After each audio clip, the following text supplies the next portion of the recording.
देखो ये हमारा नेक्स्ट टॉपिक है, स्पॉन्टेनियस, जिसको हम लोग इरिवर्सिबल प्रोसेस बोलते हैं। हम लोगों ने पढ़ा था इसके बारे में। इरिवर्सिबल प्रोसेस का मतलब होता है जब ड्राइविंग और अपोजिंग फोर्स के बीच का जो डिफरेंस है काफी लार्ज होता है, तो ऐसे ऐसे मोमेंट पे रिएक्शन एक ही डायरेक्शन में जाता है, फॉरवर्ड, और बैकवर्ड नहीं आता वापस। ठीक है, तो सबसे पहले इसका डेफिनेशन लिखेंगे। स्पॉन्टेनियस प्रोसेस का डेफिनेशन है any process that occur on its own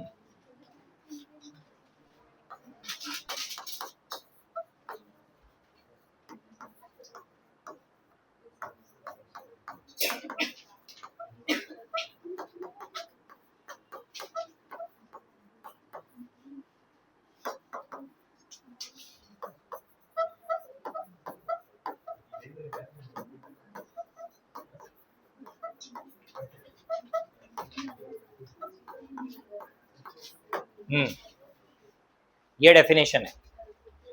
ठीक है, any process that occur on its own without any external influence. मैं आपको दो चार एग्जांपल बताता हूं इसके। जैसे कि फर्स्ट एग्जांपल हम लिख सकते हैं,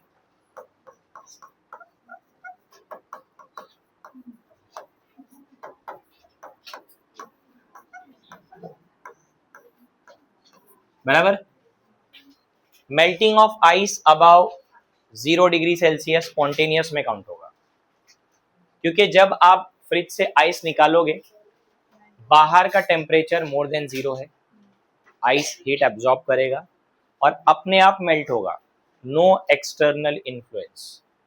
आप कोई बाहर से उसको गर्म नहीं कर रहे हो, है ना, तो ये स्पॉन्टेनियस माना जाता है। दूसरा second point, dissolution of NaCl in water, ये भी तो स्पॉन्टेनियस है, क्योंकि हम जब सॉल्ट पानी में डालते हैं तो हम पानी को गर्म नहीं करते, वो अपने आप डिसॉल्व हो रहा है। लास्ट टाइम हमने पढ़ा था एंथैल्पी ऑफ सॉल्यूशन, जो कि NaCl की 4 किलो जूल होती है। तो ये 4 किलो जूल एनर्जी वो कहाँ से एब्जॉर्ब कर रहा है? सराउंडिंग से, कोई एक्सटर्नली हीट थोड़ी दे रहा है उसको, तो ये अपने आप हो रहा है।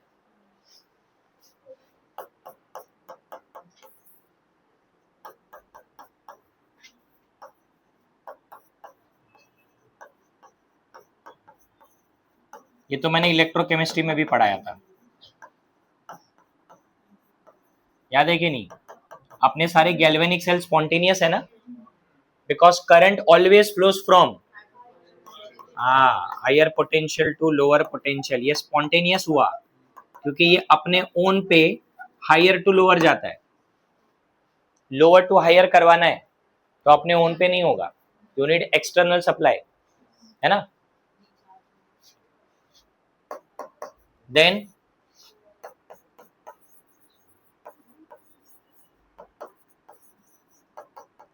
न्यूट्रलाइजेशन रिएक्शन, जैसे कि HCl में NaOH डाल दिया तो ये बनता है NaCl एंड वाटर। इसमें कोई हीटिंग की जरूरत नहीं पड़ती है। हमने टेस्ट ट्यूब में अगर हाइड्रोक्लोरिक एसिड लिया और उसमें बेस डाल दिया तो ऑटोमेटिकली रिएक्शन स्टार्ट हो जाएगा, कोई हीटिंग नहीं, कुछ नहीं, और बनेगा क्या? Salt and water. और मैंने इक्विलिब्रियम में पढ़ाया था, स्ट्रॉन्ग एसिड स्ट्रॉन्ग बेस का जो सॉल्ट है वो पानी के साथ रिएक्ट भी नहीं करता। अगर ये पानी के साथ रिएक्ट करता तो पीछे आ जाता, लेकिन NaCl does not react with water, तो ये फॉरवर्ड ही जाएगा अपने ओन पे। ऐसे और बहुत है, ऐसे और बहुत एग्जाम्पल है, बट ये बेसिक है।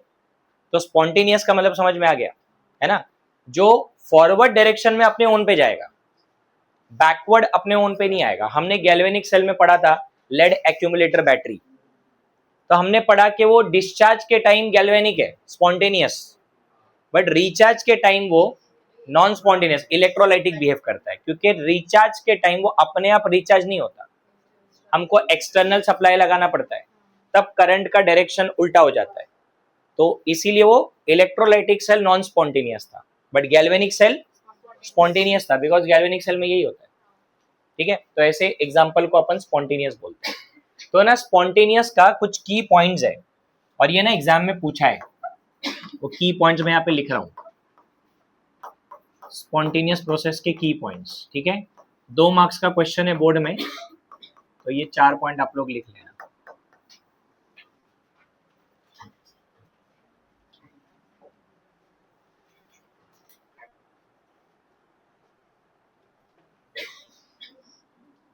ये तो डेफिनेशन ही है पहला।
इनके हिसाब से सारे नेचुरल प्रोसेस स्पॉन्टेनियस होते हैं। जैसे थर्मोडायनेमिक्स ने वाटरफॉल को भी कंसीडर किया है, from higher level to lower level, है ना। तो नेचुरल प्रोसेस जो भी है इनके हिसाब से वो सब स्पॉन्टेनियस है, and they tend to occur in that direction which leads to equilibrium. मतलब ये प्रोसेस तब तक चलेगा जब तक इक्विलिब्रियम नहीं आता। ये हमने सोल्यूशन चैप्टर में भी पढ़ा हुआ है, ऑस्मोसिस। ऑस्मोसिस में मैंने आपको बताया था कि सॉल्वेंट फ्लो करता है सोल्यूशन के साइड में, और वो तब तक फ्लो करेगा जब तक इक्विलिब्रियम ना आए, और इक्विलिब्रियम पे ऑस्मोसिस रुक जाता है। तो ऑस्मोसिस अगेन स्पॉन्टेनियस प्रोसेस में से ही आता है। तो नेचुरल प्रोसेस को स्पॉन्टेनियस माना गया है, जितने भी नेचुरल प्रोसेस होते हैं।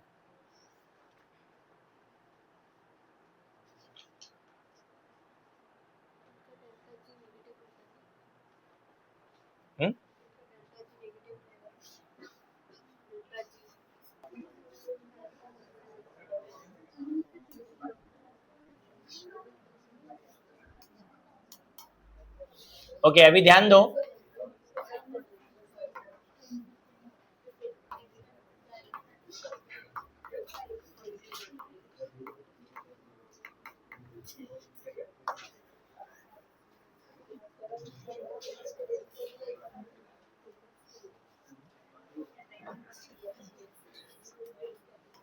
देखो इधर, अब जब ये स्पॉन्टेनियस वाला कॉन्सेप्ट आया ना थर्मोडायनामिक्स में, तो सबसे पहला जो उन्होंने स्पॉन्टेनिटी को किसी के साथ जोड़ने की कोशिश की तो वो था एनर्जी। भाई ध्यान दो इधर। तो इन्होंने क्या बोला कि थर्मोडायनामिक के हिसाब से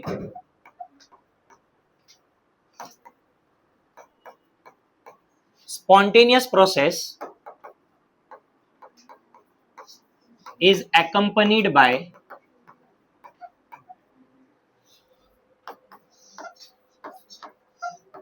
release of energy। अब देखो हाँ, इनके पास कोई प्रूफ नहीं है, ये लोग सिर्फ ऐसे ही बोल रहे हैं। क्या बोल रहे हैं? इनके हिसाब से हर एक स्पॉन्टेनियस प्रोसेस में क्या होता है? एनर्जी। अब इसका दूसरा मीनिंग ये निकला कि भाई एवरी spontaneous process is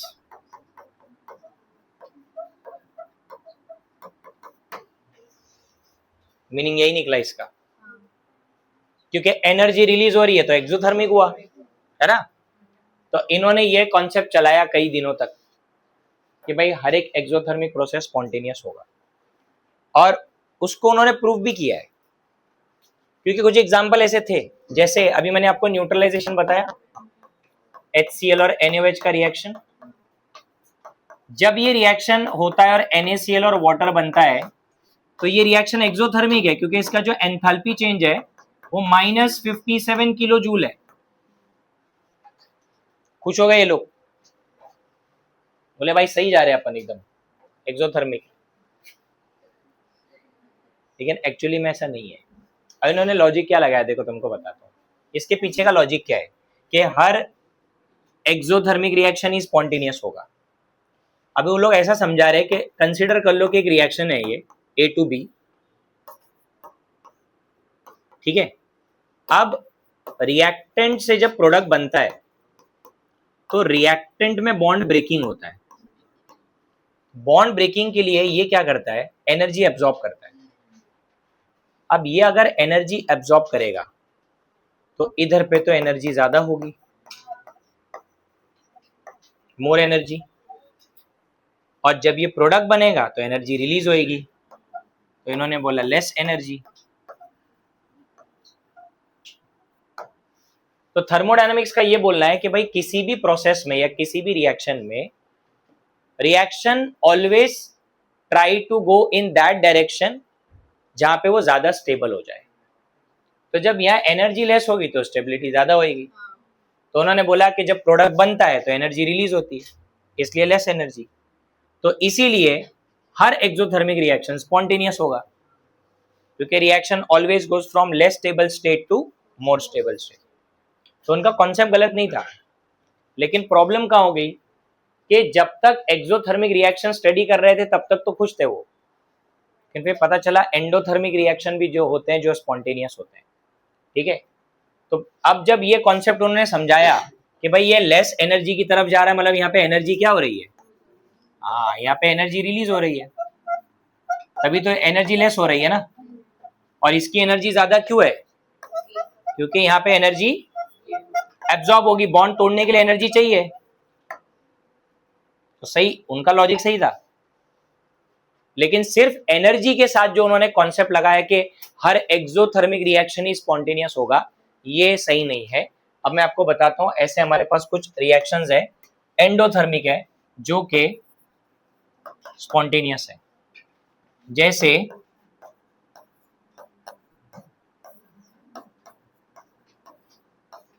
क्या ये एंडोथर्मिक रिएक्शन है?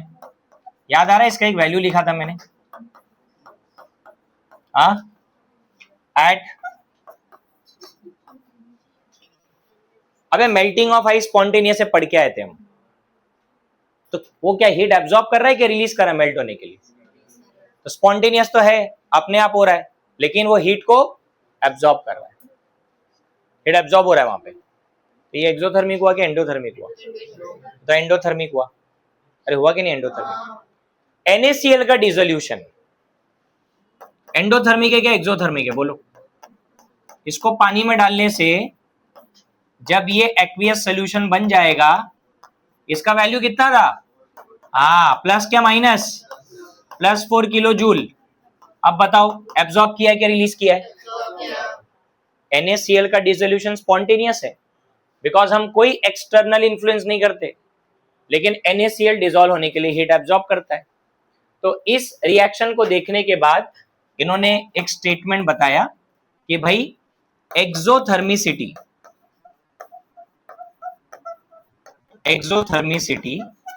is not the sufficient criteria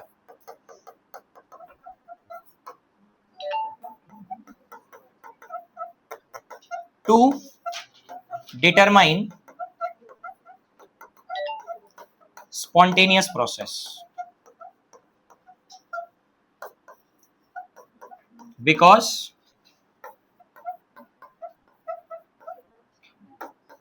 there are some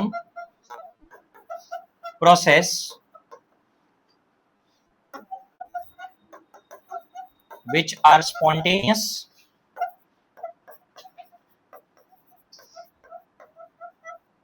but endothermic। समझा कि नहीं समझा? तो यहां से उनके किए कराए पे पानी फिर गया, क्योंकि उन्होंने जो कॉन्सेप्ट लगाने की कोशिश की थी वो एप्लीकेबल नहीं है प्रोसेस की स्पॉन्टेनिटी बताने के लिए। उन्होंने बोला सारे एक्सोथर्मिक प्रोसेस स्पॉन्टेनियस होते हैं, बट पता चला ऐसा नहीं है, एंडोथर्मिक वाले भी होते हैं।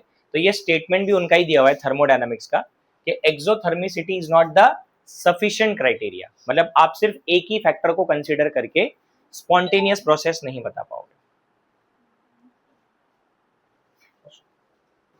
जल्दी लिखो, चलो नेक्स्ट।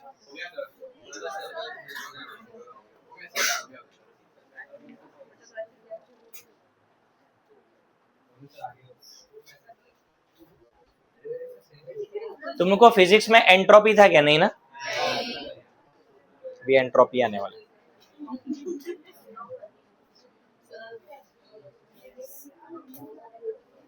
बहुत कुछ सुना होता है हमने।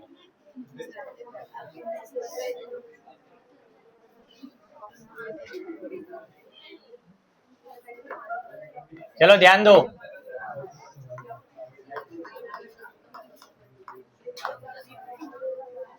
हाँ ओए ध्यान दो इधर देखो। जितना भी स्पॉन्टेनियस का कॉन्सेप्ट है वो इस टर्म से रिलेटेड है। थर्मोडायनामिक का सेकेंड लॉ भी इस टर्म से रिलेटेड है। तुमने सेकेंड लॉ क्या पढ़ा फिजिक्स में? अच्छा ऐसा लिखा था, स्टेटमेंट पूछ रहा हूं गधो। तो उधर क्या स्टेटमेंट में ऐसे लिखा था, second law is the drawback of first law. तो वही पूछ रहा हूँ, कौन सा स्टेटमेंट पूछा? हीट वाला स्टेटमेंट लिखा, हाँ यूनिडायरेक्शनल फ्लो। हाँ तो ऐसा कुछ पूछ रहा था मैं तुम्हारे से। देखो इधर फिजिक्स में हम लोग सेकेंड लॉ में हीट के डायरेक्शन की बात करते हैं, तो उसका यूनिडायरेक्शनल फ्लो होता है और वो भी स्पॉन्टेनियस होता है। और ऐसा कोई मशीन आज तक बना नहीं जो हीट को 100% वर्क में कन्वर्ट कर सके। ये फिजिक्स का सेकेंड लॉ है। केमिस्ट्री में जो सेकेंड लॉ है वो एंट्रोपी से रिलेटेड है।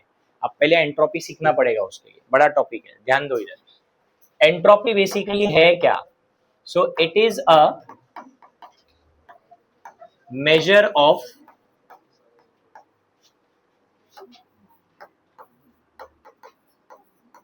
disorder or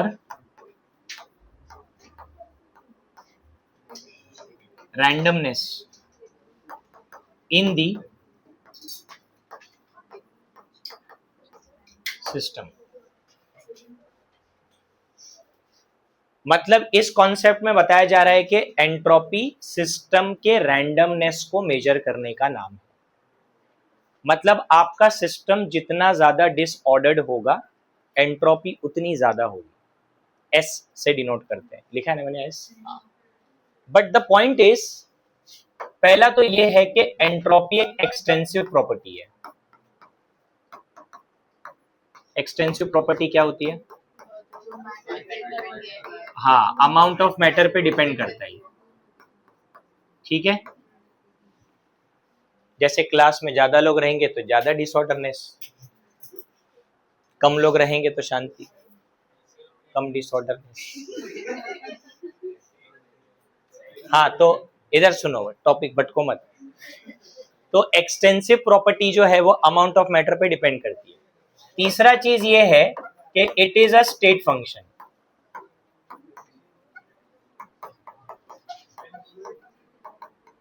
स्टेट फंक्शन मतलब एस नहीं लिखेंगे, फिर डेल्टा एस लिखेंगे, फाइनल माइनस इनिशियल। अगेन ये भी स्टेट फंक्शन ही होता है, एंट्रोपी। तो हम लोग एस का वैल्यू नहीं निकालते, हम डेल्टा एस निकालते, चेंज इन एंट्रोपी कैलकुलेट करते हैं। ओके, अब देखो इधर, इस कॉन्सेप्ट के हिसाब से जितना ज्यादा डिसऑर्डरनेस आपके सिस्टम में होगा एंट्रोपी का वैल्यू उतना बढ़ेगा। तो उन्होंने सबसे पहला जो एग्जांपल इससे रिलेटेड हमको दिया है वो ये वाला एग्जांपल है, और ये सबसे बेसिक एग्जांपल है क्योंकि इसी से बहुत सारे क्वेश्चन सॉल्व हो जाते हैं। ये देखो, इधर ध्यान दो। अब जो 3 स्टेट ऑफ मैटर है, ये जो मैंने इनको इंक्रीजिंग ऑर्डर में लगाया है वो इसलिए क्योंकि solid to liquid to gas जो एंट्रोपी है, मतलब जो डिसऑर्डरनेस है बेटा, वो बढ़ता है, एंट्रोपी बढ़ता है। और इसका बहुत बेसिक कॉन्सेप्ट है, वो ये है, सॉलिड जो होते हैं ना, they are highly ordered structure. Highly ordered क्यों बोला इनको? क्योंकि solids have a definite shape and definite volume and they are tightly packed structure, so उनमें डिसऑर्डरनेस नहीं मिलेगा, क्योंकि जिस चीज में ऑर्डर होता है वो उसका शेप आता है, पार्टिकल एक जगह जमे हुए रहते हैं, ठीक है। उसके बाद लिक्विड में, जब सॉलिड का लिक्विड बनता है, पार्टिकल थोड़े से दूर हो जाते हैं। अब जब थोड़ा सा पार्टिकल दूर हुआ तो फिर क्या होता है, थोड़ा सा रैंडमनेस आएगा। अब ओए, सब लोग इधर ध्यान दो। पार्टिकल मूव करने लगा, लिक्विड के पार्टिकल मूव करते हैं तो उनमें रैंडमनेस आया है। लेकिन जब वो लिक्विड का पार्टिकल वापस गैस बनेगा, अब गैस पे हमारा कोई कंट्रोल नहीं है, gases are always in a continuous random motion. So gases को हमने माना कि they are highly disordered substance, समझा? तो इस हिसाब से जो एंट्रोपी है वो बढ़ती जा रही है। तो जब एंट्रोपी बढ़ती है ना, तो हम लिखते हैं चेंज इन एंट्रोपी को पॉजिटिव। क्यों ऐसा? क्योंकि अगर मान लो आप सॉलिड से लिक्विड स्टेट में जा रहे हो तो जो फाइनल स्टेट है वो लिक्विड है और इनिशियल स्टेट क्या था? तो जो आपका डिफरेंस आएगा वो पॉजिटिव आएगा, क्योंकि आपका final state was more disordered. समझा? सॉलिड से लिक्विड जा रहे हो तो, लिक्विड से गैस जा रहे हो तो गैस ज्यादा डिसऑर्डर्ड थी, लिक्विड कम डिसऑर्डर्ड था, तो फाइनल माइनस इनिशियल करोगे अगेन पॉजिटिव है। तो जब जब एंट्रोपी बढ़ेगा तब डिसऑर्डरनेस बढ़ेगा, ठीक है। एंट्रोपी इंक्रीज होने का मतलब क्या हो रहा है? हाँ, तो ये डिसऑर्डरनेस बढ़ रहा है और इससे आपका डेल्टा एस का वैल्यू हमको पॉजिटिव लिखना है, पॉजिटिव आएगा वहां पे, ठीक है। समझ में आया? अभी मैं आपको कुछ एग्जांपल देता हूं और मेरे को आंसर चाहिए अभी। देखो इधर, अगर हमारे पास आयोडीन है, आयोडीन सॉलिड स्टेट में ही होता है, ठीक है, और इसका हुआ सब्लिमेशन और ये बना गैस। मुझे खाली इतना ही बता दो कि डेल्टा एस पॉजिटिव आएगा कि नेगेटिव आएगा, क्योंकि ये सॉलिड टू गैस क्या है, तो इसका एंट्रोपी तो बड़ा है, बराबर। फिर एक और एग्जांपल लेता हूं।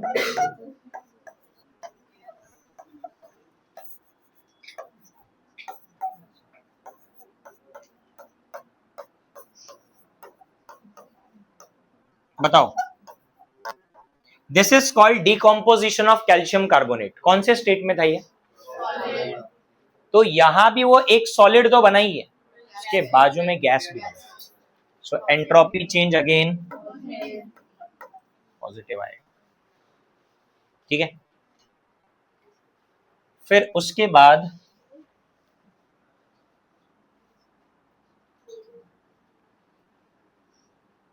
नीचे लिखता हूं,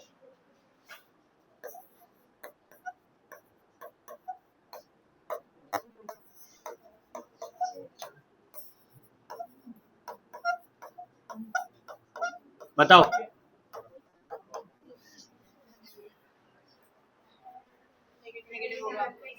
ये दोनों गैस फेज में थे, मतलब ये ऑलरेडी हाईली डिसऑर्डर्ड स्टेट में थे, और जब ये वाटर बन गए तो ये लिक्विड स्टेट में आ गए विच इज लेस डिसऑर्डर्ड। तो एंट्रोपी बढ़ गया क्या कम हुआ? सो यहाँ पे एंट्रोपी चेंज नेगेटिव आएगा। उसके बाद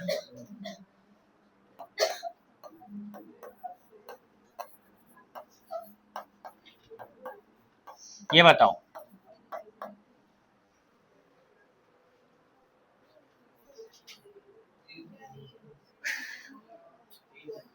जीरो नहीं आता। अच्छा, चेंज नहीं हुआ।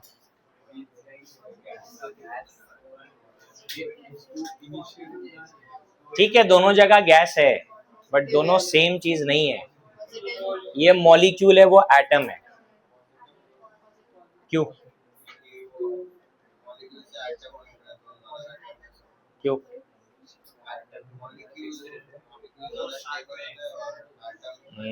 करेक्ट, सही बोला। क्योंकि लेफ्ट हैंड साइड में H2 का मॉलिक्यूल है, उनमें बॉन्ड होता है, बॉन्ड से स्टेबिलिटी आती है। और राइट साइड में हाइड्रोजन के एटम्स है, मतलब बॉन्ड टूट चुका है। Atoms are more disordered than the molecule. तो ये भले ही गैस है, ये भी गैस है, बट इसका रैंडमनेस ज्यादा है क्योंकि एटम्स में बॉन्ड नहीं है, अनस्टेबिलिटी होती है इनमें। सो इनका एंट्रोपी चेंज क्या आएगा? और यहां लिखो नीचे, atoms are more disordered than molecule.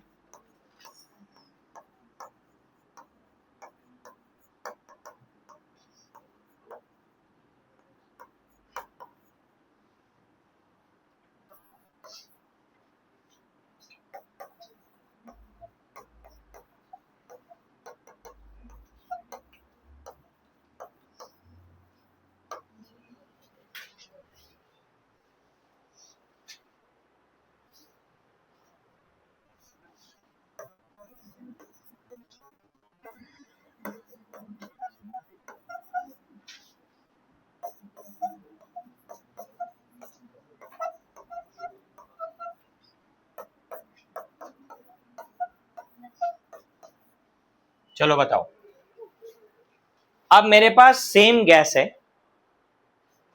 Temperature भी दोनों का सेम है, मोल अलग अलग है, तो किसकी एंट्रोपी ज्यादा है, किसकी कम है?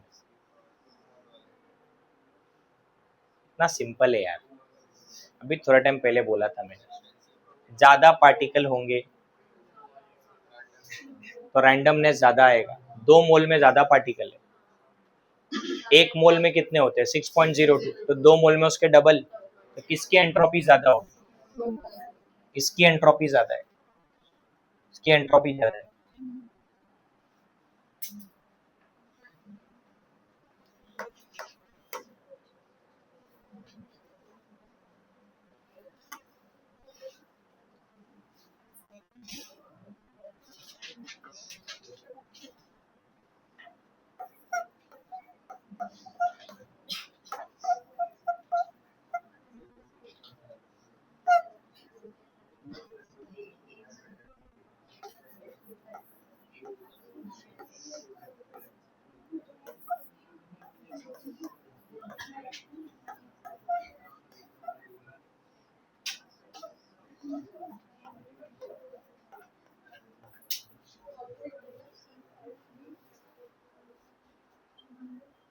बोलो, इस बार मैंने गैस भी सेम रखी है, मोल भी सेम रखा है, टेम्परेचर चेंज कर दिया।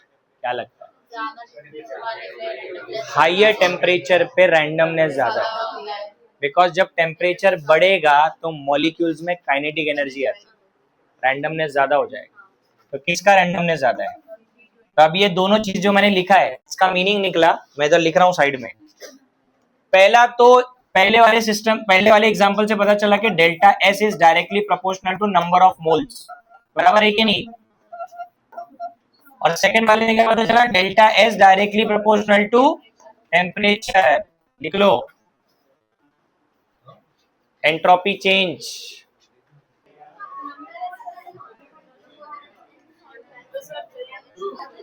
ओके, ध्यान दो इधर।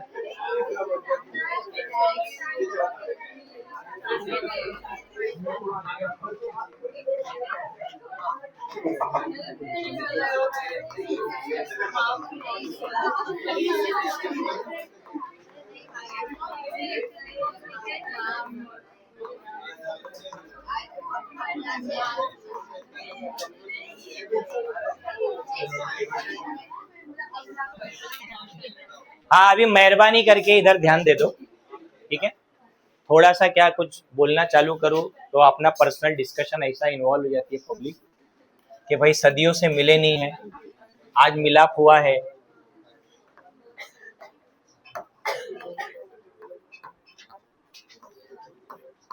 इस फॉर्मूले पे न्यूमेरिकल आते हैं, इसको बोलते हैं क्वांटिटेटिव डेफिनेशन ऑफ एंट्रोपी। मैं डेफिनेशन लिखूंगा, ये फॉर्मूला ही एक्चुअली फॉर्मूले से डेफिनेशन आता है।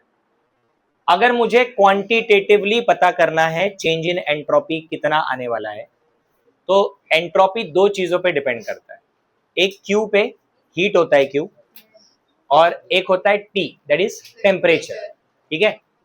तो पहले इसका डेफिनेशन लिखता हूं मैं, ये फॉर्मूले का यूज होने वाला है आगे जाके, और एक सीईटी का क्वेश्चन है इस पे, what is the SI unit of delta S?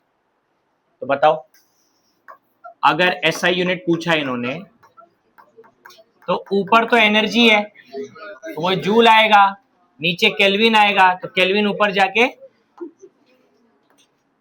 पर केल्विन।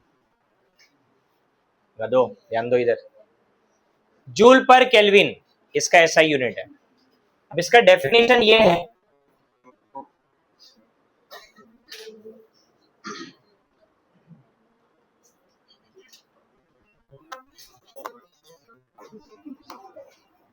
the amount of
देखो ये इसका डेफिनेशन होता है,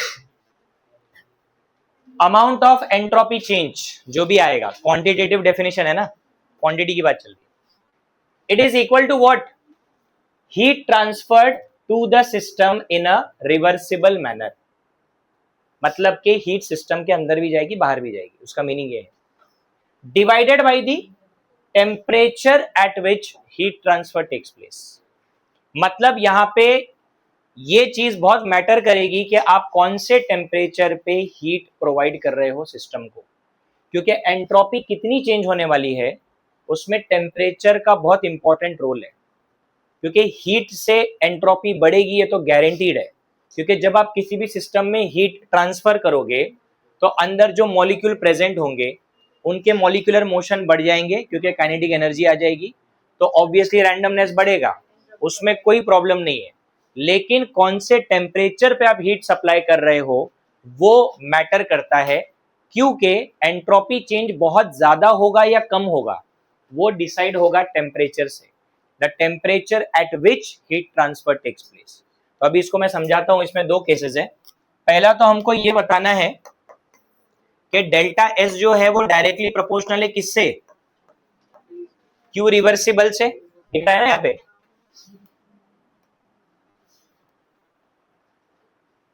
तो अब इधर पे उन्होंने क्या बोला, इस पॉइंट में उन्होंने बोला when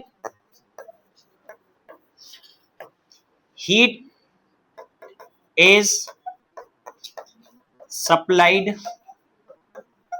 to the system,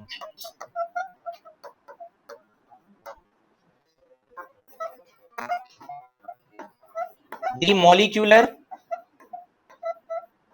motion increases. This results in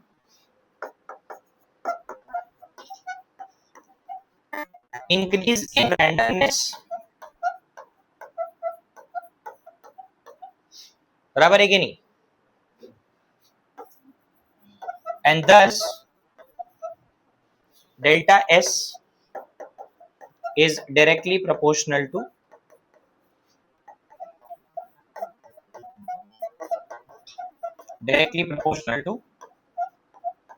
Q reversible। तो बेसिक पॉइंट है, ठीक है। Heat supply to the system तो मॉलिक्यूलर मोशन बढ़ जाएगा and this result in increase in randomness. Second point जो है ना, जिसमें अपने को ये प्रूफ करना है कि ये इनवर्स है। अब अगर इनवर्स के हिसाब से तुम सोचोगे तो कॉन्सेप्ट थोड़ा गलत बैठेगा, क्योंकि इनवर्स रिलेशन मतलब टेम्परेचर बढ़ाने से एंट्रोपी कम हो गई है, ऐसा होगा नहीं कभी। रैंडमनेस तो बढ़ रहा है, क्योंकि हीट अगर ट्रांसफर हो रही है तो टेम्परेचर भी तो मैटर कर रहा है ना वहाँ पे। तो टेम्परेचर और डेल्टा एस को इस तरीके से नहीं सोचते हैं, क्योंकि यहाँ पे स्टेटमेंट देखो क्या लिखा है, इधर लिखा है divided by the temperature at which heat transfer takes place. तो अभी मैं तुमको एक एग्जांपल देता हूँ, इसको समझो, इसको तभी समझ में आएगा, नहीं तो समझेगा नहीं। अभी जैसे अपने पास एक कंटेनर है, चलो दो कंटेनर है मान लो, एक और लेंगे, दोनों कंटेनर में हमने वाटर रखा हुआ है,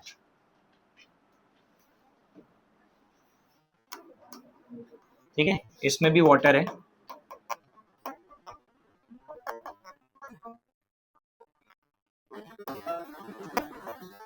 बट ये जो आपका वाटर है, ध्यान दो इधर आवाज नहीं है, ये जो वाटर है इसका टेम्परेचर 25 डिग्री है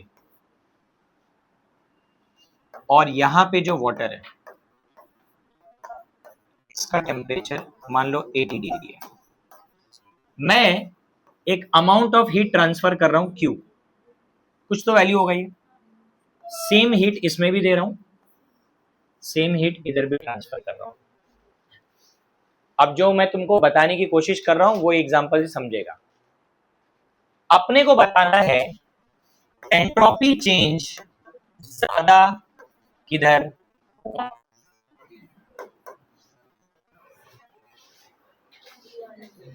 आप सेम अमाउंट की हीट दोनों को दे रहे हो, तो मोर एंट्रोपी चेंज या more randomness will be observed in which container?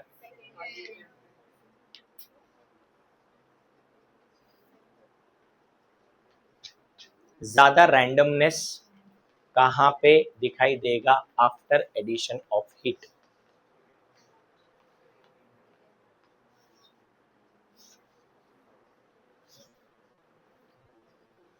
बोलो जल्दी, सेकेंड का क्यों भाई?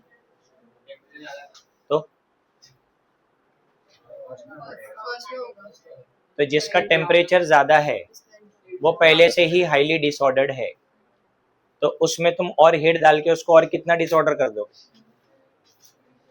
मोर रैंडमनेस कहां ऑब्जर्व होगा वो पूछा था फर्स्ट वाले में, क्योंकि ऑलरेडी आपका सैंपल 25 डिग्री पे था जहां पे पानी के अंदर रैंडमनेस उतना नहीं था जितना 80 डिग्री वाले पानी में था, मतलब पहले से रैंडमनेस था। अब जो पहले से ही डिसऑर्डर्ड था उसमें तुमने हीट डाला है तो बहुत ज़्यादा फर्क नहीं पड़ेगा, लेकिन जिसमें रैंडमनेस कम था उसमें हीट जाएगा तो वो ज़्यादा डिसऑर्डरनेस दिखाएगा। यहाँ पे ये पॉइंट नहीं था कि भाई तुम इधर पे देख, इधर पे ज़्यादा रैंडमनेस आ रहा है क्योंकि हाई टेम्परेचर पे नहीं। क्वेश्चन का आंसर तब समझ में आएगा जब ये स्टेटमेंट समझ में आएगा, क्योंकि इन्होंने बोला heat transfer to the system divided by the temperature at which heat takes place. तो जो इफेक्टिवनेस है एंट्रोपी चेंज का, वो किस टेम्परेचर पे हीट सप्लाई कर रहे हो उससे डिसाइड होगा। क्योंकि अगर कोई सिस्टम ऑलरेडी हाई टेम्परेचर पे है मतलब वो पहले से ही डिसऑर्डर्ड है, तो तुम उसको हीट देके बहुत ज्यादा चेंजेस नहीं एक्सपेक्ट कर सकते बिकॉज वो ऑलरेडी डिसऑर्डर्ड में ही था। बट जो सिस्टम लो टेम्परेचर पे था उसमें डिसऑर्डरनेस बहुत कम था, तो जब आपने इसको हीट दिया तो इसका डिसऑर्डरनेस बढ़ेगा और एप्रिशिएबली बढ़ेगा। समझ में आ गया? तो इसका मतलब ये होता है कि लोअर टेम्परेचर पे हीट ट्रांसफर करने से ज्यादा एंट्रोपी चेंज दिखाई देता है as compare to higher temperature पे हीट ट्रांसफर करना। अभी तुमको एग्जांपल सिंपल सा बताता हूँ। क्लासरूम में तो डिसऑर्डरनेस ही रहता है, तो तुम ही करते हो। लाइब्रेरी में हाईली ऑर्डर्ड। तेरे लाइब्रेरी में क्या नाश्ता है क्या जाके कॉलेज के लाइब्रेरी? हाँ, तो हाईली ऑर्डर्ड स्टेट है ना, साइलेंस रहता है एकदम। तो इसका मतलब यही है कि भाई डिसऑर्डरनेस जो है, रैंडमनेस जो है, वो ज्यादा क्राउड है, ज्यादा रैंडमनेस है। ओके, अब मान लो अभी आप कोई मेले में गए ना, हाईली डिसऑर्डर्ड स्टेट है, वो मेले में चले गए, उधर से गाना बज रहा है कुछ, तो इधर वो झूले का आवाज आ रहा है, धम धम धम धम धम होते रहता है, कुछ तो होते रहता है। तो अब तुम्हारे को कोई दोस्त मिल गया वहां पे, हाँ? अब तुमने अपने दोस्त को 10 बार चिल्लाया, वहीं खड़ा हुआ है सामने, सुन नहीं रहा है वो। अब अपने को कैसे चिल्ला के बात करनी पड़ती है, उधर बहुत ज्यादा आवाज रहती है। अब वही फ्रेंड तुम्हारा लाइब्रेरी में बैठा है और उसी ताकत के साथ तुमको चिल्लाना है। तुमको 50 लोग देखेंगे, लाइब्रेरियन मार के भगाएगा वो अलग है ना।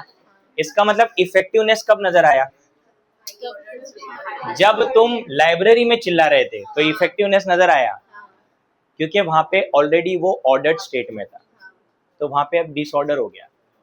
सब देखने लगे भाई कौन ये चिल्ला रहा है लाइब्रेरी में इतना जोर से। मेले में तुम क्यों चिल्ला रहे हो, किसको चिल्ला रहे हो, किसी को फर्क ही नहीं पड़ रहा है। क्यों नहीं फर्क पड़ रहा है? It is already highly disordered state. अब वहां पे तुम कितना भी चिल्लाओ किसी को सुनाई नहीं दे रहा है। तो एग्जैक्टली वैसे ही यहाँ पे भी होता है सिस्टम में। ये ये लिक्विड स्टेट में ही 25 डिग्री पे तुमको वेपर दिखता है क्या पानी में?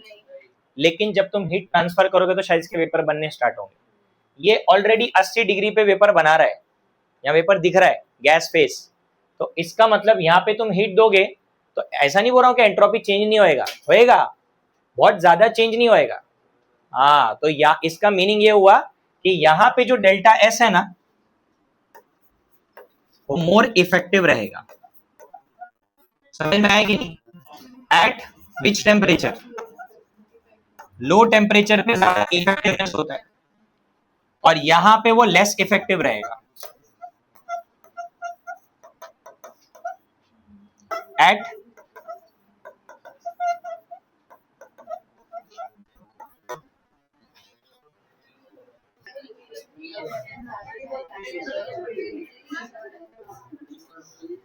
हो गया। और ये फॉर्मूले पे अभी आएगा न्यूमेरिकल आगे, तो इसको याद रखो, इस पे अपन न्यूमेरिकल सॉल्व करेंगे।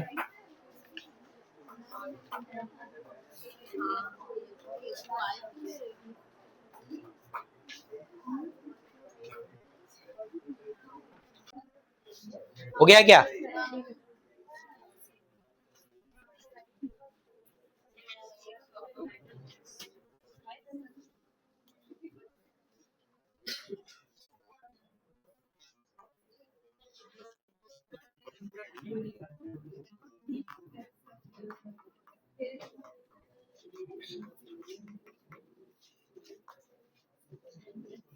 देखो अभी ध्यान दो, अब ये दूसरा अपॉर्चुनिटी थर्मोडायनामिक वालों के लिए कि वो लोग ने स्पॉन्टेनिटी को अब एंट्रोपी के साथ एक्सप्लेन करने की कोशिश, पहले एनर्जी के साथ ट्राई किया तो वो क्राइटेरिया तो उन्होंने को लगा के फेल हो गया।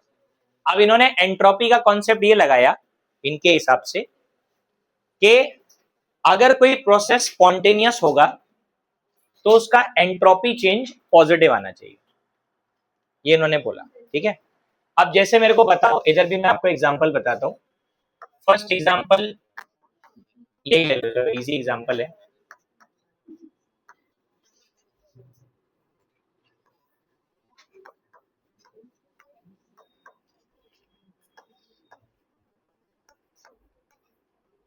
हाँ, बताओ इसका डेल्टा एस प्लस आना चाहिए क्या माइनस? अरे पॉजिटिव आएगा ना गधो, सॉलिड टू लिक्विड बन रहा है, मेल्टिंग, या आइस का मेल्टिंग है और क्या, या आइस है, आइस का मेल्टिंग स्पॉन्टेनियस है, बराबर, एंट्रोपी चेंज पॉजिटिव आ रहा है, तो ये भी उनका कॉन्सेप्ट था कि अभी पॉजिटिव आ रहा है तो मान लो भाई क्या है, स्पॉन्टेनियस, क्योंकि डेल्टा एस पॉजिटिव आ रहा है।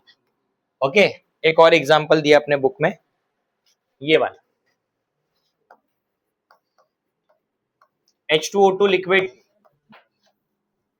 परऑक्साइड, परऑक्साइड डिकम्पोज होता है ना तो वाटर और उसके साथ O2 गैस रिलीज करता है। तो बैठो ध्यान दो, श्रुति क्यों हंसी आ रही है? H2O2 का क्या बन रहा है, वाटर और ऑक्सीजन। बताओ डेल्टा एस क्या आना चाहिए, पॉजिटिव आना चाहिए, तो बोल दिया इन्होंने स्पॉन्टेनियस है, ये भी स्पॉन्टेनियस है ही वो एक्चुअली। हाइड्रोजन परऑक्साइड का क्या होता है, हाइड्रोजन परऑक्साइड का बॉटल अगर हमने ओपन कर दिया और उसको ऐसे ही छोड़ दिया, उस सारा का सारा ऑक्सीजन रिलीज हो जाएगा, उसको कुछ नहीं करना पड़ता है, वो अपने आप स्पॉन्टेनियसली पूरा O2 गैस निकल जाता है, फिर अंदर H2O2 नहीं बचता है, वाटर बचता है। तो ये स्पॉन्टेनियस ही है, लेकिन एंट्रोपी तो पॉजिटिव आ रही है यहाँ पे, तो अगेन ये लोग खुश हो गए, बोले एंट्रोपी चेंज जो है वो प्लस रहेगा तो प्रोसेस स्पॉन्टेनियस होगा। लेकिन अब तीसरा एग्जांपल देखो, यहाँ पे इधर सब चेंज हो गया। अब हुआ ये कि H2 गैस और O2 गैस के कॉम्बिनेशन से वाटर बनता है, ठीक है, और इसकी जो एंट्रोपी है वो प्लस नहीं माइनस आएगी, जो कि ना अपने बुक में लिख के भी दिया है, ये वैल्यू है उसका, ये देखो नेगेटिव वैल्यू। अब फिर से मतलब इनका क्राइटेरिया फेल हो गया, क्योंकि इनका बोलना था कि जितने भी स्पॉन्टेनियस प्रोसेस होते हैं उसमें डेल्टा एस पॉजिटिव आना चाहिए। अब पता चला स्पॉन्टेनियस में नेगेटिव भी आता है, तो फिर से इन्होंने जो क्राइटेरिया सोचा था कि स्पॉन्टेनिटी को एंट्रोपी से डिफाइन करेंगे तो वो ड्रॉप हो गया। अब इसके बाद फिर आया सेकेंड लॉ, ये सारा क्राइटेरिया फेल होने के बाद सेकेंड लॉ आया। सेकेंड लॉ थर्मोडायनामिक्स का ये बोलता है कि अपने को है ना सिर्फ सिस्टम की एंट्रोपी नहीं निकालने की है, सराउंडिंग की भी निकालने की है। तो सेकेंड लॉ इसी पे निकला। उन्होंने अपने स्टेटमेंट में वर्ड यूज किया टोटल एंट्रोपी। अब टोटल एंट्रोपी का मतलब था entropy of system and its surrounding, और फिर उन्होंने बोला कि total entropy of system and its surrounding always increases in a spontaneous process, always increases. अब इंक्रीज का मतलब क्या हुआ, पॉजिटिव आना चाहिए, लेकिन वो लोग सिर्फ सिस्टम की बात नहीं कर रहे, ये जो वैल्यू है ना ये सराउंडिंग का नहीं है, सिर्फ सिस्टम का है, ये सिस्टम है तुम्हारा। वो लोग बोलते हैं नहीं, अगर आपको एंट्रोपी से स्पॉन्टेनिटी बतानी है, हुआ चाहे तो ध्यान दो इधर, एंट्रोपी जो है वो सिर्फ सिस्टम की कंसीडर करेंगे तो हम स्पॉन्टेनिटी कभी बता नहीं पाएंगे, क्योंकि कभी वो प्लस आएगा कभी वो माइनस आएगा, तो हमको सिस्टम के साथ सराउंडिंग को कंसीडर करना पड़ेगा, ठीक है। और उसी बेसिस पे सेकेंड लॉ का स्टेटमेंट आया। तो जो हमारा सेकेंड लॉ है ये हो गया कि लिखे, तो हमारा जो सेकेंड लॉ है, सेकेंड लॉ ऑफ थर्मोडायनामिक्स का स्टेटमेंट तुमको बोलना है, ठीक है। और ये तुम्हारा जो फिजिक्स का डेफिनेशन है वो अलग है, वो हीट के ऊपर है और ये डिसऑर्डरनेस के ऊपर है। सेकेंड लॉ ऑफ थर्मोडायनामिक्स का स्टेटमेंट है, it states that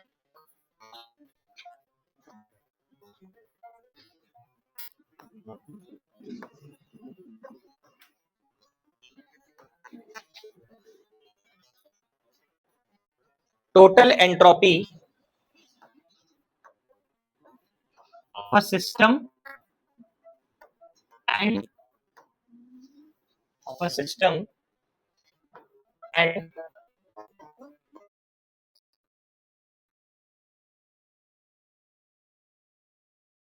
always increases in a spontaneous process। अगर आपका प्रोसेस स्पॉन्टेनियस तो सिस्टम और सराउंडिंग की टोटल एंट्रोपी हमेशा बढ़ेगी। अब इसके लिए इन्होंने फॉर्मूला दिया है डेल्टा एस टोटल, जिसको कुछ बुक्स में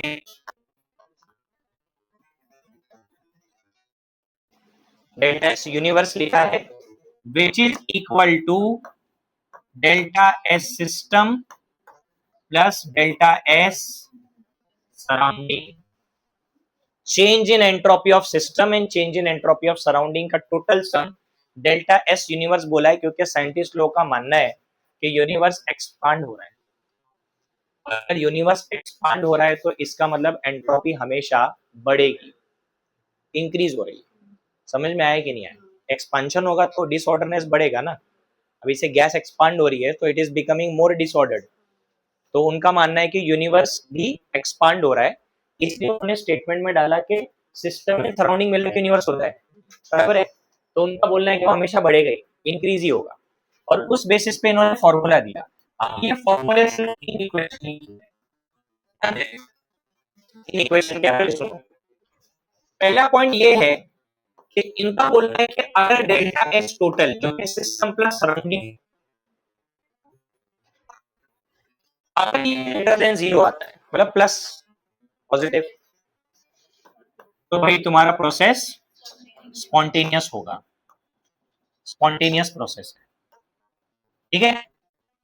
सेकेंड केस में वो लोग बोलते हैं कि अगर delta S total that is system plus surrounding का वैल्यू मिला के नेगेटिव आता है तो उन्होंने नॉन स्पॉन्टेनियस बोल दिया उसको,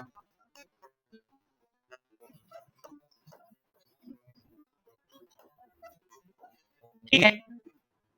और तीसरा उन्होंने बोला डेल्टा एस टोटल अगर जीरो आता है तो इसका मतलब है process is at equilibrium, process is at equilibrium, तब डेल्टा एस टोटल जीरो है, ठीक। तो अपने को है ना, अब इससे लेना देना नहीं है कि कौन प्लस आता है कौन माइनस आता है, अपने को सम करना है। अपने को वैल्यू दिया रहेगा, हम सम करेंगे, ऐड करेंगे। अगर टोटल ऐड करने के बाद प्लस आता है तो हम लिखेंगे प्रोसेस स्पॉन्टेनियस है, और अगर माइनस में आता है वैल्यू तो नॉन स्पॉन्टेनियस लिखेंगे, और जीरो आ गया तो इक्विलिब्रियम पे है। समझ में आया कि नहीं?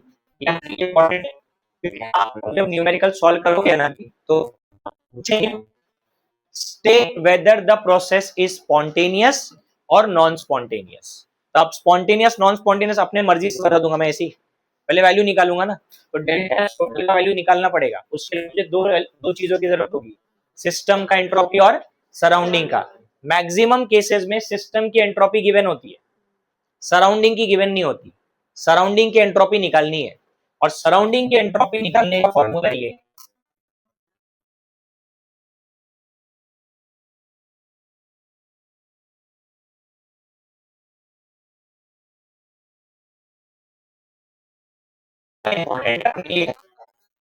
सेकंड स्टेटमेंट आना चाहिए, आपको बोलेंगे question of thermodynamics and explain, ठीक है। तो आप लोग इसको स्टेटमेंट को लिखना, फॉर्मूला लिखना और ये एक्सप्लेन भी करना, ये भी बताना होगा, ठीक है। अभी मैं एक एग्जांपल बताने वाला हूं जिससे ये प्रूफ होएगा कि स्पॉन्टेनिटी कैसे अपन डिफाइन करते हैं। उधर ही लिखता हूं बाजू में, देखो अपने बुक का एग्जांपल है, मैं अलग से कुछ नहीं ले रहा। अपने बुक में ना एक रिएक्शन गिवन है वाटर वाला, जिसमें वो लोग बता रहे हैं कि H2 गैस कंबाइन हो रहा है O2 गैस के साथ और बना रहा है वाटर इन लिक्विड स्टेट, ठीक है। क्या हमने इसका वैल्यू -327 लिखा था अभी थोड़ा टाइम पहले, और तो सिस्टम का वैल्यू है, सराउंडिंग का नहीं। तो इन्होंने क्या करना, अपने को डेल्टा एच सिस्टम दे दिया -327 जूल पर केल्विन, और इसके साथ ना delta H -527 kilo joule, temperature भी दिया हुआ है कुछ एट 298 केल्विन। अभी आप सोच रहे होंगे डेल्टा एच कहाँ यूज होगा, ध्यान देना इधर। मैंने आपको बोला था ये जो वैल्यू गिवन है किसका होता है, सिस्टम का ही वैल्यू है। अब मुझे ये वैल्यू पता है, मेरे सराउंडिंग का वैल्यू नहीं है। सराउंडिंग का वैल्यू मैं कैसे निकालूं, डेल्टा एस सराउंडिंग निकालने के लिए ध्यान से सुनना मैं क्या बोल रहा हूं। यहां पे देखो क्या लिखा हुआ है, माइनस, ये जो वैल्यू है डेल्टा जी भी सिस्टम का ही है। माइनस का साइन मतलब एनर्जी रिलीज हो रही है 527 किलो जूल, कहां से रिलीज हो रही है, जा किधर रही है, तो सराउंडिंग में तो ऐड हो जाएगी।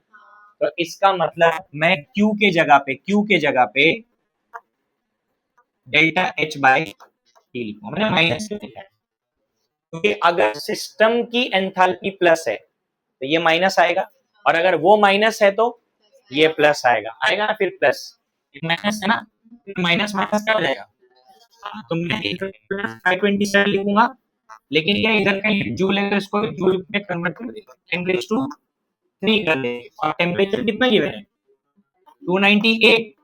यहां से मुझे कौन सा वैल्यू मिलेगा, हाँ मैंने Q के जगह पे क्या लिखा है, डेल्टा एच, क्योंकि तुमको पता है मैंने पढ़ाया था डेल्टा एच Q ही होता है, हीट ही तो होता है, एंथैल्पी चेंज भी तो हीट ही होता है ना।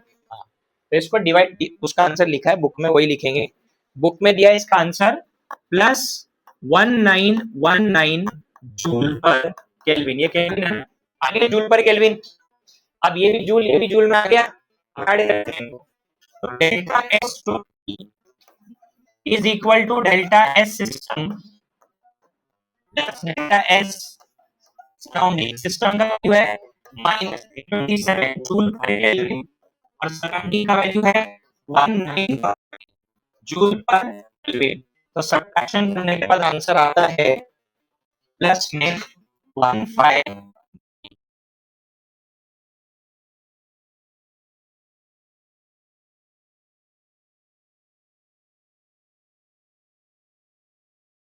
कि भाई delta S total is greater than 0, मतलब प्रोसेस इज स्पॉन्टेनियस, समझा। अगर हम देखते हैं -327, फिर तो हम बोलते हैं नॉन स्पॉन्टेनियस है।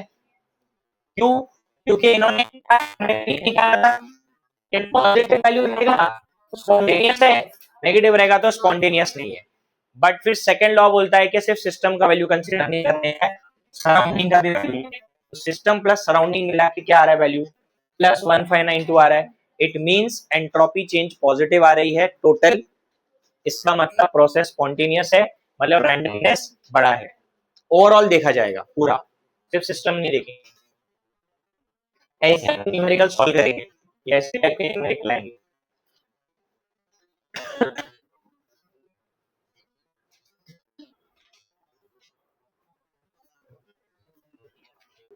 चलो चेंज,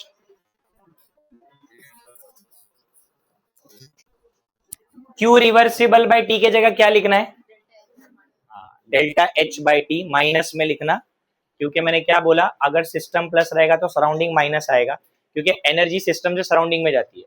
तो अगर मान लो सिस्टम हीट एब्जॉर्ब कर रहा है, तो सिस्टम का प्लस वैल्यू रहेगा तो सराउंडिंग का माइनस हो जाएगा।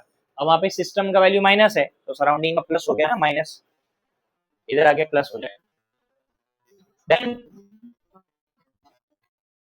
देखो इसमें लास्ट जो अभी साइंटिस्ट है, हाँ, ये बंदे ने स्पॉन्टिनिटी कुछ अलग ही डिफाइन किया। गिब्स की एनर्जी फिजिक्स में यूज होता है ना? नहीं होता? ठीक है, नहीं होता है। देखो इधर ध्यान दो, ये जो साइंटिस्ट है गिब्स, पहले तो इसने ये बोला कि देखो इसको क्या कर, अभी सीधी बात है, पहले डेल्टा एस टोटल वाला थ्योरी आया, सिस्टम प्लस सराउंडिंग दोनों को जोड़ो। ये बोलता है कि भाई मेरे को सराउंडिंग में इंटरेस्ट ही नहीं है, तो बोलता है मेरे को सिस्टम में ही इंटरेस्ट है, मैं सिस्टम की वैल्यू निकालूंगा। ठीक है, तो ने बोला कर ले अपनी मर्जी, जो करना है कर। तो ध्यान दो, पहली बात तो ये जो गिब्स फ्री एनर्जी लिखा है,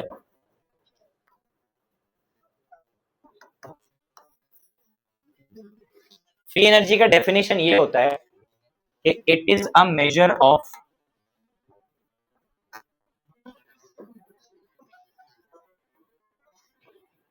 it is a measure of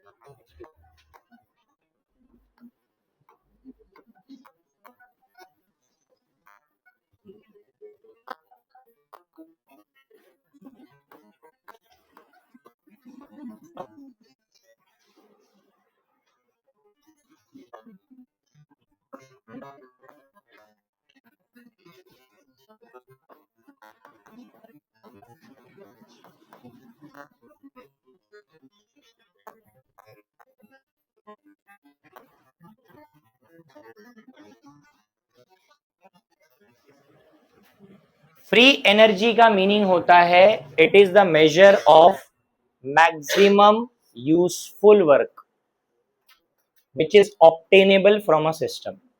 अब सिस्टम के पास बहुत सारी एनर्जी है, लेकिन उसमें से कितनी एनर्जी सिस्टम यूज करेगा to obtain a useful work. Useful work, अभी ऐसे तुम्हारे पास 24 घंटे में बहुत एनर्जी होती है, तो तुम अपनी मैक्सिमम एनर्जी फोन यूज करने में लगा, मैक्सिमम यूजफुल वर्क तुम्हारा वो है, तो इसका मतलब वो फ्री एनर्जी है। तो जो काम तुम यूजफुल वर्क करने में लगाओ उसको अपन फ्री एनर्जी बोलते हैं। उसको मैं शॉर्टकट में क्या लिखा है, energy available to do useful work. ये वो एनर्जी नहीं है जहां तुम कुछ काम ही नहीं कर रहे, काम कर रहा है सिस्टम, काम कर रहा है, बट सिस्टम जो काम करने के लिए एनर्जी यूज कर रहा है वो एक यूजफुल वर्क है। ठीक है, अब एनर्जी का डेफिनेशन क्या होता है? Energy is the capacity to do work, it is the capacity. ये स्कूल में पढ़ा है। हा? हा? क्या यहाँ पे जो भी एनर्जी सिस्टम में अवेलेबल है, टोटल एनर्जी, पहली बात टोटल एनर्जी यूजफुल वर्क के लिए यूज नहीं होती, कोई यूज नहीं करता है। अब सिस्टम जो यूजफुल वर्क होगा, जो भी यूजफुल वर्क होगा उसमें जो एनर्जी यूज करेगा उसको उन्होंने फ्री एनर्जी बोला। अब अपने को डेफिनेशन नहीं था, मैंने टेक्स्ट बुक में देखा डेफिनेशन नहीं है इसलिए लिख दिया। अब ये तो गिब्स है, इसने क्या किया, इसके हिसाब से उसने गिब्स एनर्जी का इक्वेशन बनाया।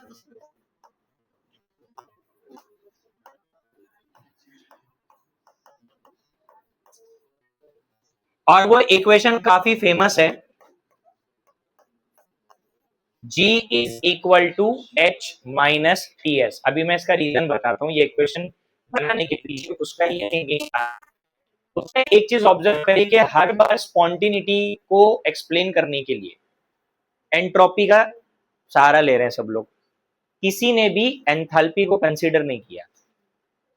तो उसने ये सोचा कि ना स्पॉन्टिनिटी डिफाइन करने के लिए सिर्फ एस की जरूरत नहीं है, एच की भी जरूरत है, क्योंकि टी तो क्या है इधर, कांस्टेंट है।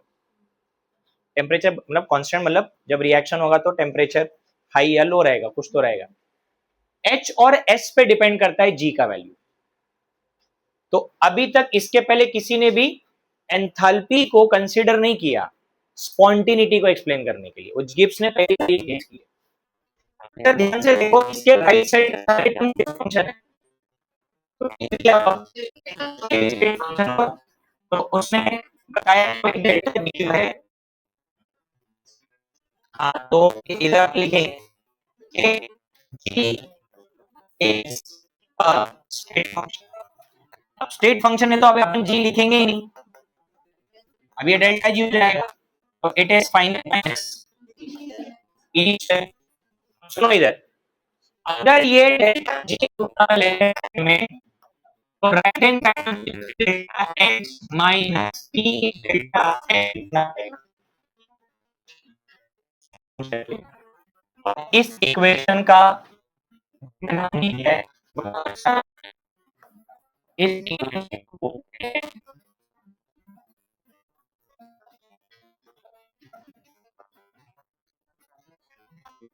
ये इसका पार्टनर था साइंटिस्ट जो इसके साथ रिसर्च वर्क करता था, गिब्स इक्वेशन। इन दोनों ने मिलके ये इक्वेशन जब बनाया तो उन्होंने बोला कि डेल्टा एच और डेल्टा एस से डिसाइड होगा कि रिएक्शन स्पॉन्टेनियस है कि नहीं। तो डेल्टा एच और डेल्टा एस को उन्होंने इंक्लूड किया, और यहाँ पे आपको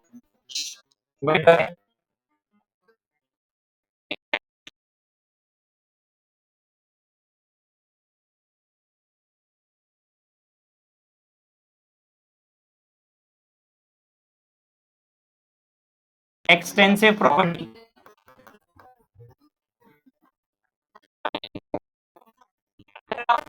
रिएक्शन का डेल्टा जी कैलकुलेट कर रहे हो और आपने उस रिएक्शन को है ना 2 से मल्टीप्लाई कर दिया, डेल्टा जी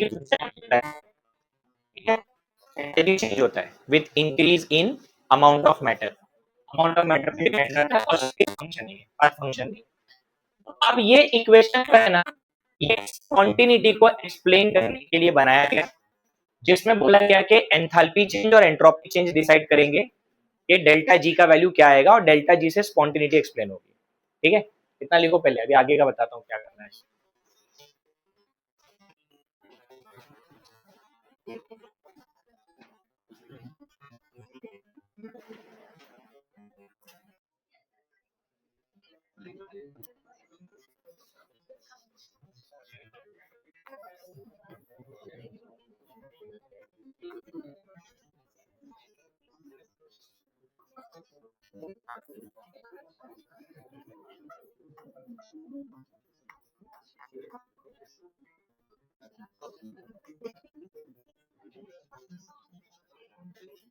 देखो ये अभी जो मैं लिख रहा हूँ ये डिराइव करने के लिए आया है। अभी हम लोग स्पॉन्टिनिटी का एक इक्वेशन डिराइव करने वाले हैं। ये 2 मार्क्स के लिए है, इसको ऐसा भी लिख सकते हैं, रिलेशन डेल्टा जी, ऐसा लिखो, चलो delta is total and delta, अभी आवाज किसी का नहीं चाहिए, ध्यान दो पहले। देखो सबसे पहले ना स्पॉन्टिनिटी को जब गिब्स एनर्जी के थ्रू एक्सप्लेन करना था, तो तो जो ओल्ड इक्वेशन था एंट्रोपी वाला वो यूज किया, delta S system plus delta S. ठीक है, सबसे पहले उसने क्या बोला कि वो सब्सक्रिप्ट है, सब्सक्रिप्ट समझता है ना, नीचे जो लिखा है वो सब्सक्रिप्ट है। उसने बोला ये सब्सक्रिप्ट को ड्रॉप करना है, उसको लिखना नहीं है। Equation delta X total is equal to delta S लिखा, और यहाँ लिखा डेल्टा एक्स सराउंडिंग। ठीक है, अभी पहले उसने क्यों ड्रॉप किया था, देखो, तो यहाँ पे लिखा द सबस्क्रिप्ट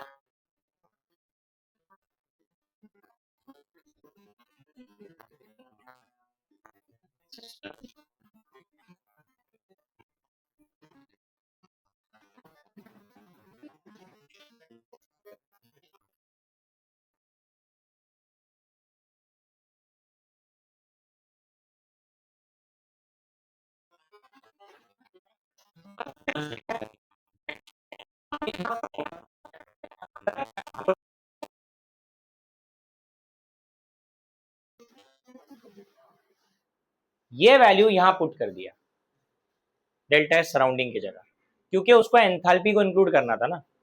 समझ में आ रहा है? उसके इक्वेशन में एंथैल्पी है ना, हाँ, तो एंथैल्पी को इंक्लूड करना था। ये वैल्यू यहाँ पे चिपका दिया, तब उसको मिला डेल्टा एस टोटल माइनस,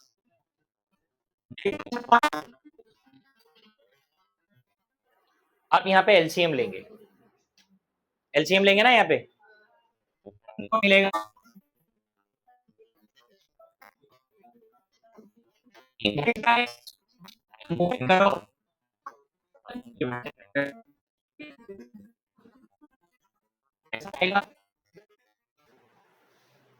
अब ये जो टी है T total is equal to, इधर क्या है delta S minus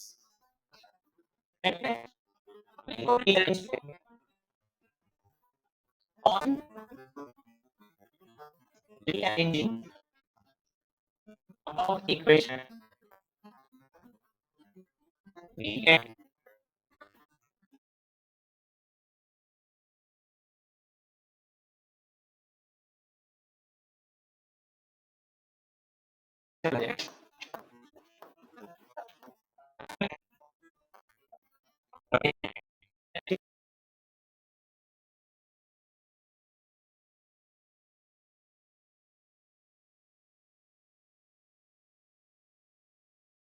G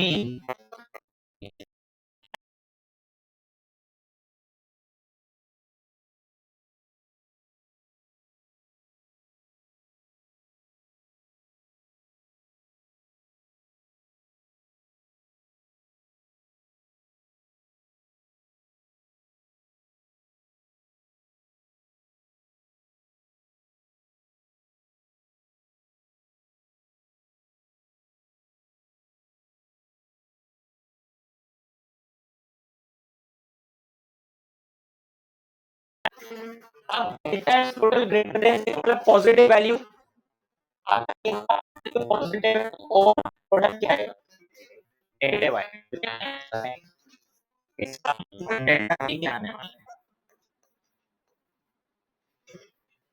less than 0। तो एंट्रोपी के हिसाब से स्पॉन्टेनियस होने के लिए प्लस, लेकिन वो प्लस वैल्यू यहाँ डालने के बाद पता चलता है कि डेल्टा जी नेगेटिव आ जाता है, तो पूरा अपोजिट है इनका। तो गिब्स बोलता है कि for a process to be spontaneous delta G must be negative. तो ये नेगेटिव हो गया ना, प्रोसेस कौन सा है स्पॉन्टेनियस, स्पॉन्टेनियस। सेकंड केस अगर डेल्टा लेस देन जीरो आया तो फिर डेल्टा जी आएगा, ग्रेटर देन जीरो आएगा, क्योंकि अगर ये माइनस में आएगा तो माइनस डालोगे तो माइनस माइनस प्लस हो जाएगा, तो डेल्टा जी पॉजिटिव आएगा, अपोजिट चल रहा है दोनों। मतलब नॉन स्पॉन्टेनियस तब होगा जब डेल्टा एस का वैल्यू नेगेटिव आएगा, लेकिन डेल्टा जी उस टाइम पॉजिटिव आता है। और लास्ट में डेल्टा इक्वल टू जीरो, अगर ये जीरो हो गया डेल्टा जी भी क्या हो जाएगा जीरो, इक्विलिब्रियम।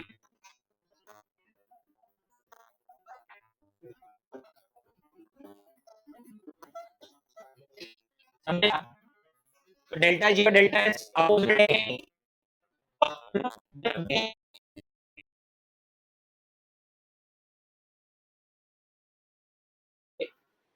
माइनस में चाहिए गिब्स एनर्जी से स्पॉन्टेनिटी निकालते टाइम नेगेटिव वैल्यू आएगा तो स्पॉन्टेनियस, और डेल्टा एस टोटल से आंसर निकालोगे तो पॉजिटिव आएगा तो स्पॉन्टेनियस, दोनों अपोजिट चलते हैं। ठीक है,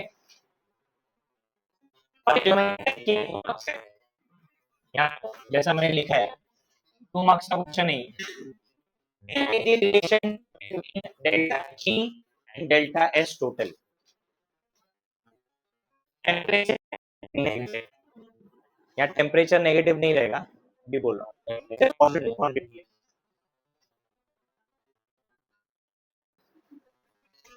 हो गया। देखो एमसीक्यू के क्वेश्चन बता एमसीक्यू है। अब क्या एमसीक्यू आएगा ध्यान दो, इनके हिसाब से डेल्टा जी का वैल्यू दो डिपेंड करता है, डेल्टा एच और डेल्टा एस। अब यहाँ डेल्टा एच और डेल्टा एस के वैल्यू ये चार डिफरेंट केसेस बनते हैं, ठीक है। ध्यान दो, पहला है कि अगर डेल्टा एच नेगेटिव आया और डेल्टा एस भी नेगेटिव आया तो हमेशा बातें करते हैं। अब अपने एग्जाम में पूछते हैं यहाँ पे कि इस केस में प्रोसेस स्पॉन्टेनियस है या नॉन स्पॉन्टेनियस। तो दिमाग में ये रखो पहले कि अगर ये दोनों वैल्यू नेगेटिव है तो उधर अप्लाई करके देखते हैं डेल्टा जी क्या आएगा। तो नेगेटिव ये माइनस, ये माइनस, ये माइनस माइनस प्लस हो जाएगा, ये प्लस की डेल्टा आएगा। इधर पे ये सोचो कि अगर आपको प्रोसेस स्पॉन्टेनियस चाहिए तो डेल्टा जी नेगेटिव आना चाहिए। नेगेटिव आने के लिए ना डेल्टा एच का वैल्यू बड़ा होना चाहिए। ये प्लस है ना, ये माइनस है, माइनस वाला नंबर बड़ा चाहिए तभी नेगेटिव आंसर आएगा। तो अगर मुझे डेल्टा एच का नेगेटिविटी डेल्टा एच से करना है तो इसके लिए सोचो कि रिएक्शन जो है वो कौन से टेम्परेचर पे करना पड़ेगा, लो टेम्परेचर पे। क्योंकि अगर टेम्परेचर लो रहेगा तो इनका प्रोडक्ट है ना छोटा नंबर आएगा, टेम्परेचर लो रहेगा प्रोडक्ट का वैल्यू छोटा आएगा, ये छोटा वैल्यू रहेगा ये बड़ा वैल्यू रहेगा तो आंसर नेगेटिव आएगा।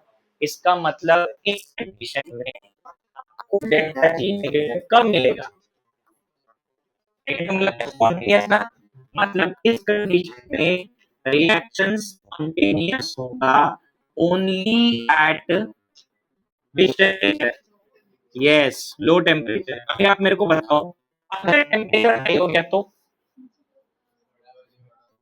इसका मैग्नीट्यूड बड़ा हो जाएगा तो आपका पॉजिटिव नंबर बड़ा हो गया तो डेल्टा जी क्या है पॉजिटिव आ जाएगा, फिर तो नॉन स्पॉन्टेनियस हो गया।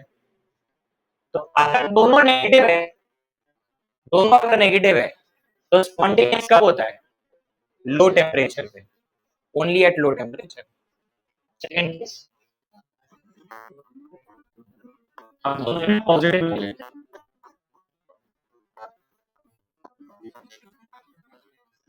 तो it is delta G is equal to, हाँ तो डेल्टा एक्स मेरा पॉजिटिव है और डेल्टा एक्स है पॉजिटिव प्लस माइनस, तो माइनस हो गया। अब अगर आपको प्रोसेस है मतलब again you want delta G negative तो किसका मैग्नीट्यूड डेल्टा एक्स बड़ा है तो बताओ। हाँ ये डेल्टा एक्स का नेगेटिव नंबर का वैल्यू क्या चाहिए। अब ये नेगेटिव नंबर का वैल्यू बड़ा लाने के लिए रिएक्शन से नहीं करेंगे क्योंकि टेम्परेचर हाई रहेगा तभी प्रोडक्ट बड़ा आएगा। तो मतलब कि आपको लिखना पड़ेगा spontaneous only at high temperature. तो अगर दोनों पॉजिटिव है, दोनों की पॉजिटिव वैल्यू है एग्जाम में, आपको पूछा कि प्रोसेस स्पॉन्टेनियस कब होगा तो आपको याद होना चाहिए हाई टेम्परेचर, और अगर तो नेगेटिव आया तो प्रोसेस स्पॉन्टेनियस, ठीक है। अब इसके बाद और दो केस है जिसमें एक प्लस एक माइनस है।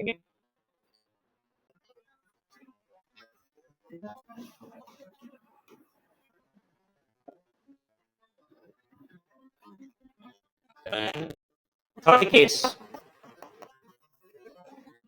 डेल्टा एच को ले लो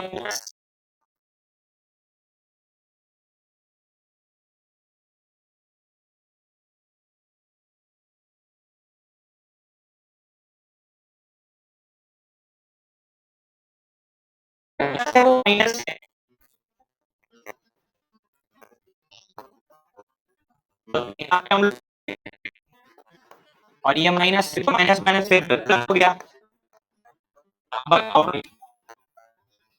यहाँ पे टेम्परेचर का कोई रोल नहीं है, क्योंकि पूरा का पूरा वैल्यू प्लस के आने वाला है।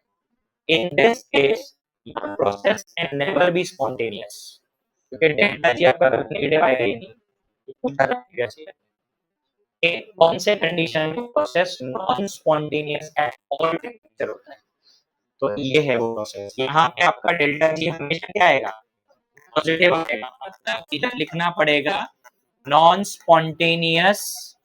अब लो हाई टेम्परेचर कुछ नहीं है, एट ऑल टेम्परेचर। टेम्परेचर बढ़ाने से कम करने से कोई फर्क पड़ने वाला है क्या, दोनों प्लस ही है, आंसर प्लस में आने वाला है, ये प्रीवियस ईयर में आया था। चौथा condition, H negative and delta H positive.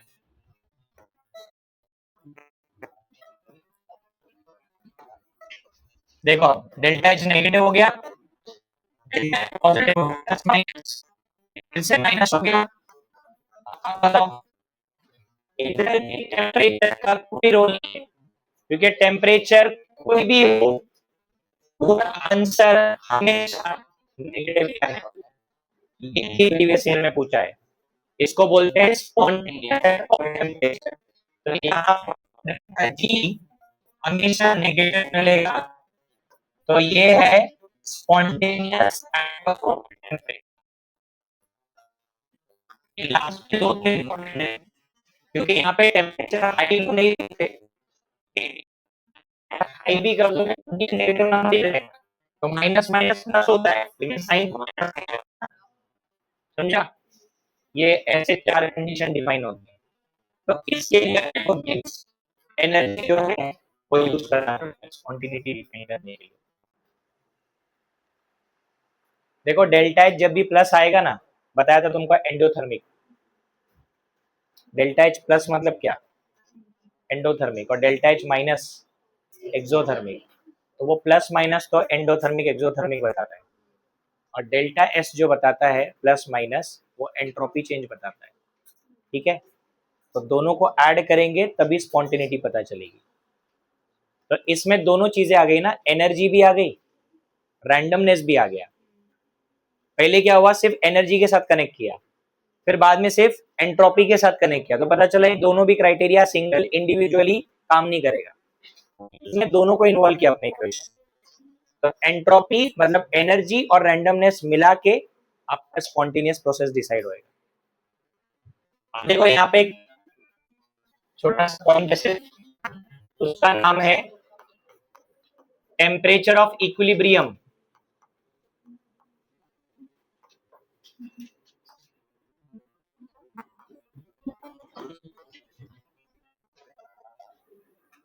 देखो अभी हमने ये इक्वेशन लिखा ना, delta G is equal to delta H minus, आप सुनो मैंने आपको जस्ट लिख के दिया था वहां पे कि इक्विलिब्रियम पे डेल्टा जी कितना आएगा,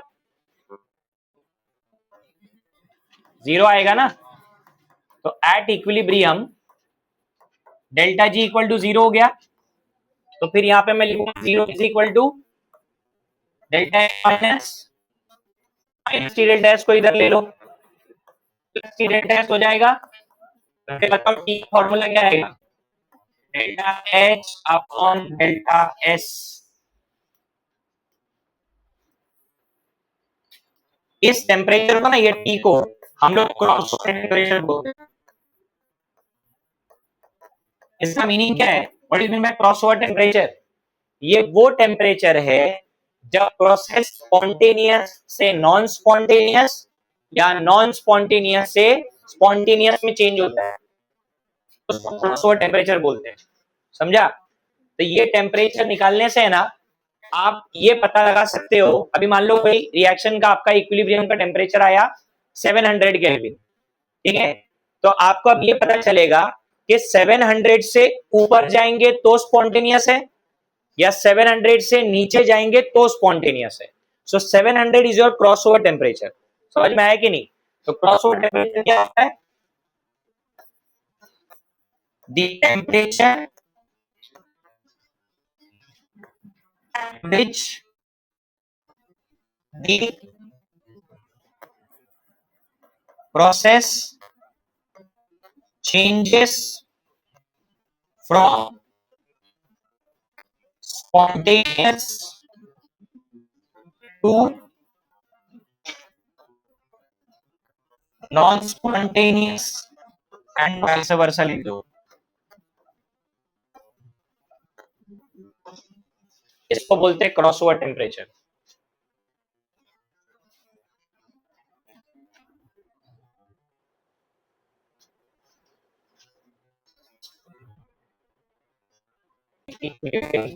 इसके ऊपर भी न्यूमेरिकल है, टी कैलकुलेट करने पे न्यूमेरिकल आता है। तो वो लोग आपको ये पूछते हैं कि अभी आपने टी निकाल लिया तो आपको पूछेंगे कि रिएक्शन स्पॉन्टेनियस कब होगा।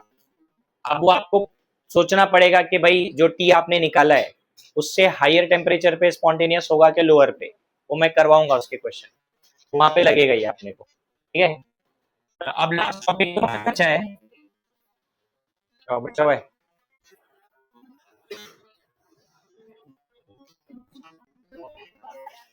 ओके, लास्ट पॉइंट है, ध्यान दो इधर, और ये 2 मार्क्स का क्वेश्चन है, क्योंकि यहां से एक फॉर्मूला डिराइव होता है। क्वेश्चन आएगा, derive the relation between Gibbs energy change and equilibrium constant. ठीक है, और यहां पे ये स्टार्ट होता है ऐसे, गिब्स एनर्जी चेंज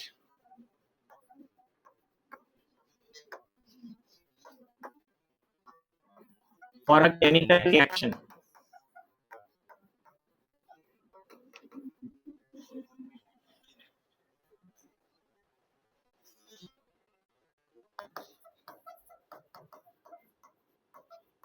ये फॉर्मूला है, किसी भी केमिकल रिएक्शन का गिब्स एनर्जी चेंज निकालना है ना,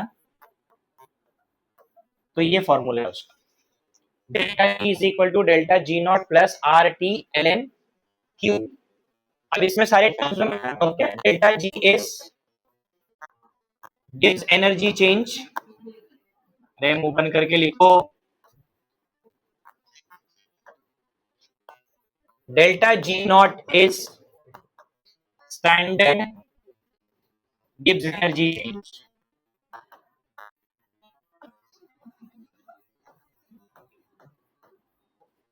आर गैस कांस्टेंट है और उसका वैल्यू 8.314 ही लेना पड़ेगा, एनर्जी है ना ये, जूल पर केल्विन पर मोल। ठीक है, टी है temperature in kelvin,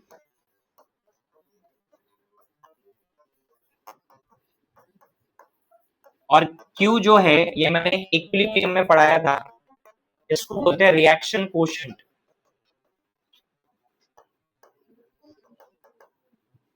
reaction quotient basically क्या बताता है, ये बताता है जितने भी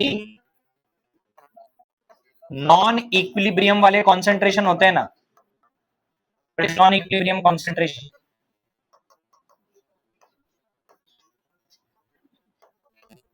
और partial pressure in case of gases, जब तक इक्विलिब्रियम आता नहीं है ना, तब तक कॉन्सेंट्रेशंस को के नहीं लिख सकते, क्यों लिखना पड़ेगा। यहाँ पे आप के इंट्रोड्यूस नहीं कर सकते, क्योंकि के तभी आएगा जब इक्विलिब्रियम आएगा।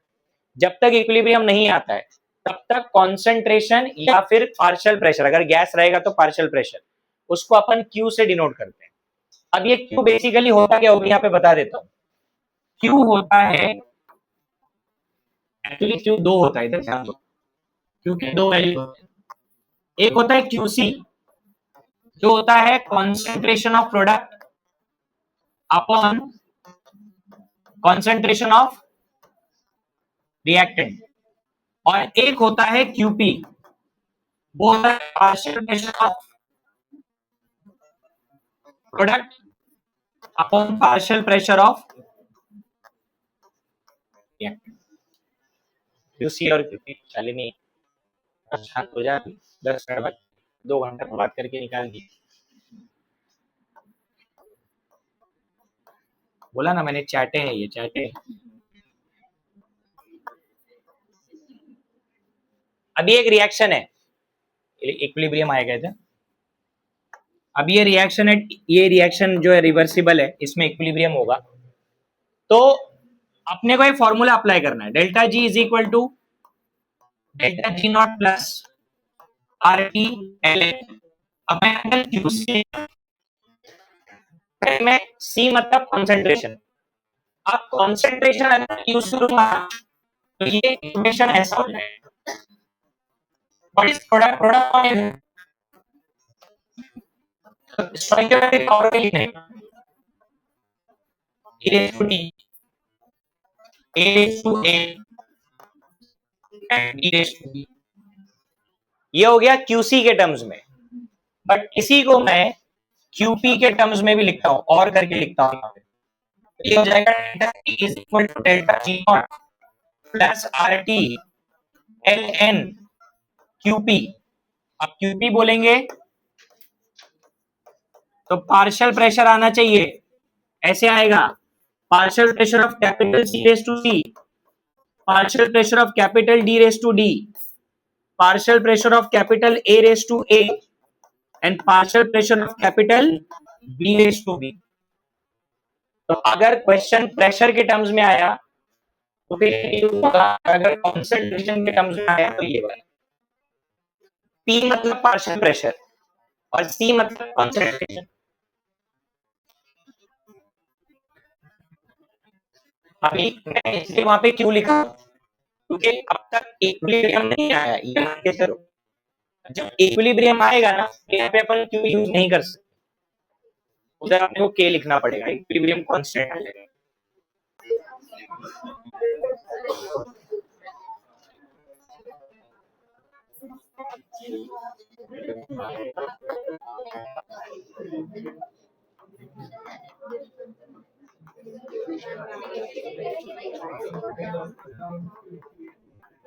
इधर ध्यान दो, अब जब रिएक्शन इक्विलिब्रियम पे पहुंचेगा तो सबसे पहले डेल्टा जी क्या हो जाएगा, 0। डेल्टा जी है इक्वेशन में, और उसके बाद जो QC है ना, दैट विल बिकम KC, क्योंकि इक्विलिब्रियम पे आने के बाद इक्विलिब्रियम कॉन्सेंट्रेशन बोला जाता है उनको, और उसके लिए K यूज होता है। और जो QP है उसको आप क्या लिखोगे, KP। अब इक्वेशन को मॉडिफाई करना है, और जहां पे हमने QC और KC लिखा था उसके जगह डेल्टा जी क्या हो गया, 0। तो 0 is equal to delta G is equal to delta G not plus R T L N Q C. तो ये 0 हो गया, is equal to delta G not plus R T, इसको क्या लिखेंगे, अभी फुल लेफ्ट में। So therefore delta G not is equal to क्या, minus R T L N K C, बराबर। और अगर आपको प्रेशर वाला टर्म लिखना है तो फिर आप यहाँ क्या लिखोगे, delta G is equal to delta G not plus R T N Q P था ये, तो इक्विलिब्रियम पे 0 हो गया। और इसको आप अभी ये भी लिखोगे, ये लेफ्ट में ले लो, आपको मिलेगा delta G is equal to minus R T L N K P. Finally आपको करना है नेचुरल लॉग को लॉग टू द बेस 10 करना है, तो फिर वही हो जाएगा, delta T not is equal to minus 2.303 R T log to the base 10 K सी। और अगर इसको टर्म्स में लिखना है गैस के टर्म्स में, तो delta G not is equal to minus 2.303 R T log to the base 10 K P. यही फॉर्मूले पे न्यूमेरिकल आता है।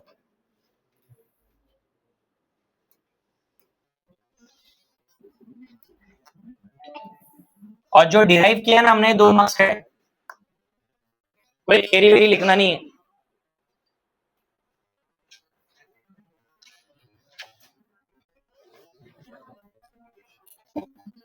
चैप्टर समाप्ति की घोषणा।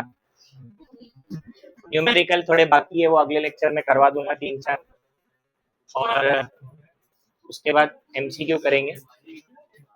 अगला लेक्चर एमसीक्यू, फिर उसके बाद सॉलिड स्टेट।